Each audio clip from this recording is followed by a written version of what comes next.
Pemirsa, jadi belakangan ini tren Vespa mulai muncul lagi ya ke permukaan dan ternyata digandrungi oleh semua kalangan umur. Ya, dan tren tersebut diikuti oleh modifikasi motor Vespa dengan berbagai bentuk dan juga dengan biaya yang tak sedikit ternyata.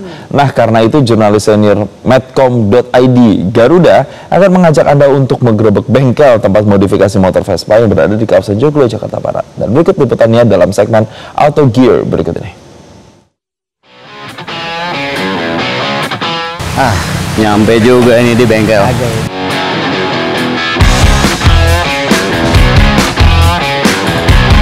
Sobat Auto Gear, nah kali ini kita main ke salah satu bengkel yang ada di kawasan Joglo, Kebonjeruk, Jakarta Barat. Nah kebetulan kali ini saya membawa sebuah Vespa Matic dan ingin melakukan servis. Nah apa aja servis yang dilakukan? Kebetulan ini bengkel teman saya, namanya Om Raymond. Yuk kita cari orangnya.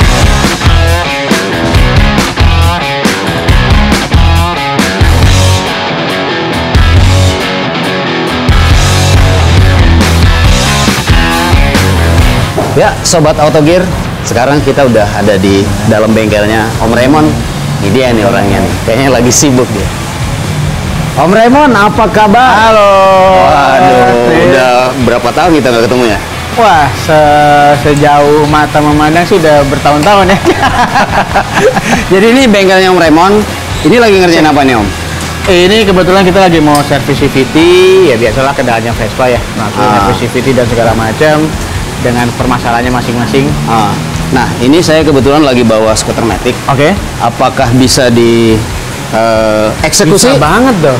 Emang kita kebetulan ini adalah bengkel yang khusus menspesialisasikan buat skuter Matic. Jadi bengkel Om Raymond ini menspesialisasikan diri untuk di bengkel khusus Vespa motor Matic. Vespa Matic. Nah, kebetulan saya juga bawa Vespa Matic nih Om. Oh, iya, motornya bagus tuh.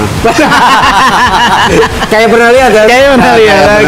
Nah, jadi kira-kira kalau pengen tahu dulu nih, boleh, paket servis di bengkel ini tuh apa aja?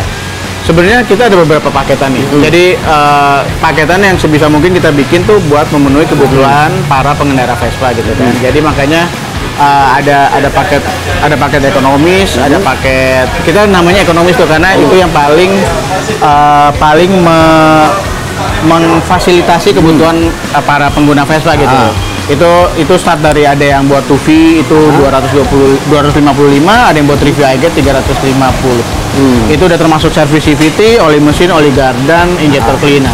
Nah, ini kan kalau bicara Vespa Matic dan ya beberapa juga punya segmen kayak misalnya motor Piaggio dan lain-lainnya. Itu kan kadang-kadang mereka butuh bengkel spesialis. Nah, apakah di bengkel Om Raymond juga nerima ini? Sebenarnya sih pada intinya bengkel kita palu gada ya. Apa yang mau kita biasa nih istilahnya nih palu gada. Karena memang sekarang juga dinamis banget kan. Dari dinamikanya teman-teman pengendara dan penyuka Vespa ini dinamis banget. Ada yang memang seneng got the look gitu ya, penampilan kece atau apa. Ada yang juga yang pengen, wah pokoknya mesin gue mesti bagus gitu. Jadi saya sih sebisa mungkin bengkel ini menyediakan buat semua gitu. Jadi memang kalau misalnya mau bikin apa, ayo sini aja gitu. Udah diajakin sama Om Raymond. Nah, kebetulan saya cuma pengen daily use nih.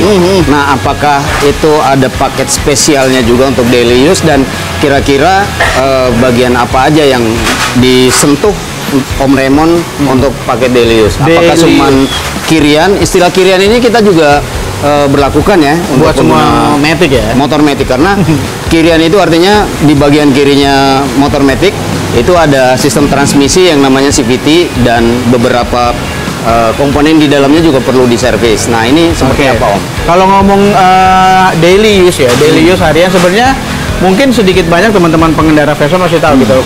Salah satu kendala terbesarnya Vespa adalah gregel bahasanya ya. Saya bener nggak tahu ya bahasa Indonesia ya, nggak tahu deh itu.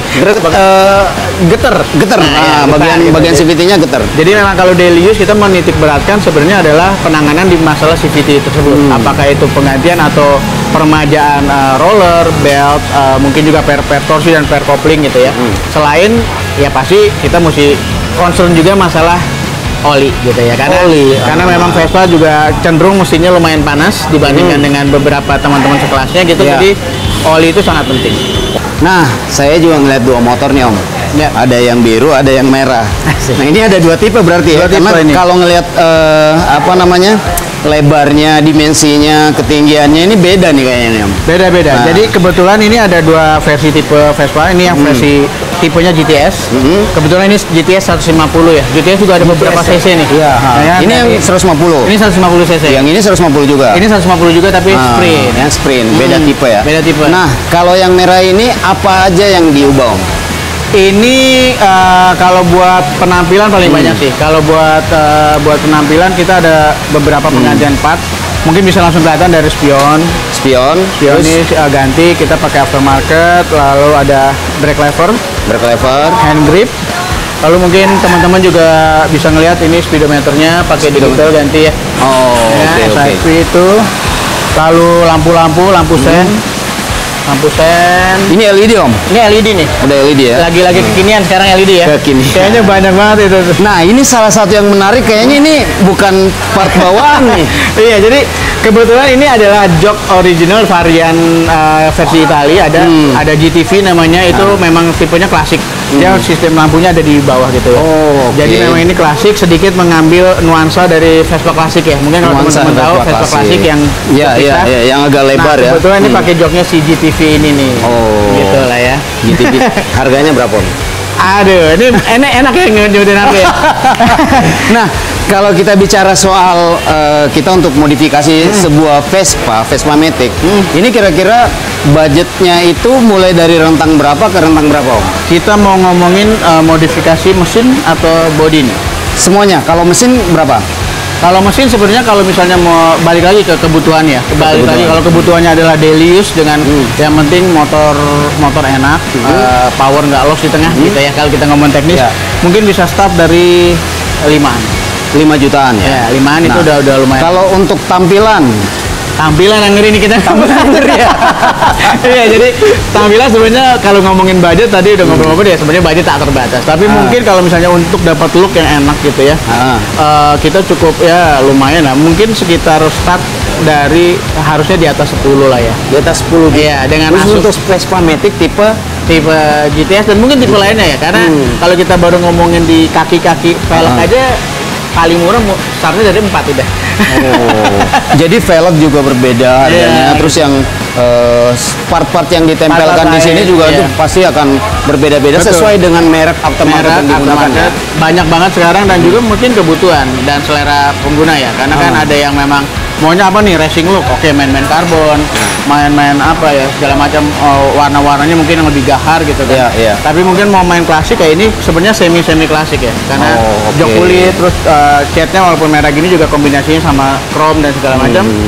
Ya balik lagi tuh banyak Nah, pilihan. saya dengar-dengar juga tadi ada lowering kit karena kita body orang Indonesia, jadi Ada. ketinggian motor Vespa itu rata-rata di atas ya cukup untuk 170 cm. Betul. Nah, ketika badan di bawah 170 cm itu agak jinjit ya Jinjit, kakinya ya. betul. Nah, ini ada nggak untuk melakukan modifikasi buat di lowering kit lowering kit? buat kita nih para pengguna yang kasihan ini. Oke, sebenarnya mungkin kalau lowering kit aku akan nunjukin di Vespa sebelah ya, karena Iya. kalau ini memang kebetulan velgnya juga mungkin nanti bisa dilihat velgnya udah diganti malah lebih Oh, besar ya. Bawaan oke, aslinya oke, 12, oke. ini jadi 13. Tapi kebetulan Vespa yang sebelah sini, Nah, ini pakai Vespa yang ini sprint. sprint ya? Iya, Nah, oke. Ini pakai lowering kit. nih. lowering kit. Ya, mungkin bisa dilihat ini lowering kit kan. Oh. Itu udah aftermarket. Jadi dia ada turun bisa pilihannya antara 2 sampai 3 inch. 2 sampai 3 inci lumayan ya. Lumayan. untuk- Tapi memang nanti perkembangannya teman-teman juga mesti memikirkan beberapa hal tuh, bahwa akan ada soal bagian safety. dan bagian yang berbahaya, karena mungkin kalau misalnya ya jalanan kita kan bagus ya. Iya. Mungkin jadi kalau kita ketemu jalanan bumpy segala macam mesti diperhatikan apakah injektornya mentok. Oh, oke. Gitu. Jadi ada beberapa hal yang mesti diperhatikan. Tapi overall sih buat safety apakah ini akan patah atau enggak. Tapi mungkin nanti buat keberlangsungan nyawanya si mesin. Oh, jadi kontinuitasnya ke depannya. Iya, Oh, bisa durabilitas penggunaannya Dan berarti. mungkin ini akan berbahaya buat tahun job blowers ya. Oh, oke. Karena kalau boncengan makin parah. Jadi kalau jadi, ada yang melot, jadi harus memperhatikan faktor keamanan juga, terus durabilitas penggunaan dan sebagainya, dan komponen yang lain seharusnya tidak bermasalah dengan adanya Nggak modifikasi bermasalah, ini. iya, betul. Tapi memang ya itu, yang pasti ukuran ban juga mesti diperhatikan. Nggak bisa nih Oke. pakai ban-ban gambot, nanti ngayun mentok. Kadang-kadang Oke. saya menemukan malah tangki bensin bisa mentok. Oh, Iya. Oh ya, karena tangki bensinnya Di samping sini. di belakang ya. Iya, Oh, jadi di itu belakang. mesti diperhatikan. Jadi paling nggak konsultasikan lah mungkin sama teman-teman mekanik atau apa yang lebih berpengalaman. Paling nggak buat safety kalian juga. Gitu. Oke. Nah, terakhir mungkin Om, kalau misalnya nih kayak tipe Vespa yang saya bawa nih, nah ini ada nggak kira-kira sarannya untuk memodifikasi motor untuk pemula gitu? Kayak misalnya saya pengen ya performance-nya di bawah yang putaran bawah, terus looknya ya look saya gitu loh. Oke. Ya oke, sebenarnya gini. Pada dasarnya kalau tanpa mau menilai apapun gitu, pada dasarnya sebenarnya Vespa itu udah punya look sendiri. Dan Oke. saya rasa teman-teman yang memilih Vespa pasti udah punya passionnya di situ. Dengan semi klasik dan mungkin kalaupun racingan juga racingan klasik gitu. Tapi sebenarnya balik lagi permasalahan terbesar Vespa itu adalah di dalam kondisi standar ya. Asumsinya adalah di kirian. Kenapa kiriannya itu balik lagi bahwa Vespa terlahir dengan power torsi yang lumayan besar gitu, 10,1, dan itu mungkin kurang mumpuni ditahan sama belt dan per-pernya di CVT. Buat pemula saya sarankan langsung mengubah atau mempercantik lah isi CVT-nya. Paling nggak bawahnya juga nyaman, dan di putaran tengah range 50, 80 tuh nggak kosong. Kalau lagi nyalip bahaya tuh. Oh iya benar. Ngegas lagi, Karena saya bahaya. juga ngerasain itu Om. Betul. Benar. Kita lagi jalan gini nyalip tengah-tengah, nyangkut dong. Jadi itu pertama. Jadi oke Om, Siap. tolong diberesin motor saya karena ini motor akan saya gunakan lagi. Mau touring. Mau touring. Ya sih. Oke. Ini kira-kira rentang waktu pengerjaannya berapa lama Om kalau servis biasa aja? Servis daily use sih paling 30-45 menit lah ya. 30-45 menit. Jadi Jadi bisa nunggu sambil ngopi-ngopi. oh di dalam bisa ngopi ya? Iya dong. Oke. Tetap jualan. Jadi sobat Auto Gear kalau ke bengkel cari bengkel yang memang punya passion di situ. Apalagi kalau misalnya kita bicara soal Vespa Matic, cari yang memang hatam di Vespa Matic. Ini cuman itu. Nanti kita bertemu di segmen lainnya dan di bengkel lainnya. Jelajahi cara baru mendapatkan informasi. Download Metro TV Extend sekarang.